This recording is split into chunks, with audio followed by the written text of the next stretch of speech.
హరీష్ రావు గారు మీరు చేస్తున్న దానికి గతంలో మీరు చేసిన దానికి కొంచెమన్నా పొంతనుందా ఆలోచించి మాట్లాడాలి. ఈ రోజు ఏదైతే 7 శాసనసభ్యుల పైన అనర్హత వేటు ప్రకటించాలని చెప్పి మీరు పిటిషన్ దాఖలు చేశారు. ముందు మీరు తెలంగాణ సమాజానికి గతంలో మీరు అధికారంలో ఉన్నప్పుడు ప్రధాన ప్రతిపక్షమే ఉండొద్దని చెప్పి ఒకేసారి ఎమ్మెల్యేలందరినీ మీ పార్టీలో విలీనం చేసుకొని ప్రజాస్వామ్యాన్ని కూనీ చేసింది మీరు, మీ ప్రభుత్వం కాదా? బీఆర్ఎస్ ప్రభుత్వం కాదా?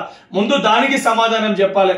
ఈ రోజు తెలంగాణ రాష్ట్రంలో కాంగ్రెస్ పార్టీ గౌరవ ముఖ్యమంత్రి రేవంత్ రెడ్డి గారు చేసే అభివృద్ధి పనులను, కాంగ్రెస్ పార్టీ ఇంప్లిమెంట్ చేసే స్కీమ్లని ప్రజలు ఏదైతే ఆకర్షితులైతారో, ప్రజలు ఈ పరిపాలన కోరుకుంటారో, ఈ యొక్క పరిపాలనని అడ్డుకునే ప్రయత్నము, ఆపే ప్రయత్నము మీరు మీ పార్టీ నాయకులు చేస్తే ఇసొంటి ఒక నాయకుని, ఇసొంటి ఒక ప్రభుత్వం నిలబడాలి, దీన్ని బలపరచాలి, ప్రజా ప్రభుత్వాన్ని బలపరచాలని చెప్పని ఒకరొకరుగా మీ పార్టీ ఎమ్మెల్యేలు మా పార్టీలో చేరుతుర్రు, కాంగ్రెస్ పార్టీలో చేరుతుర్రు.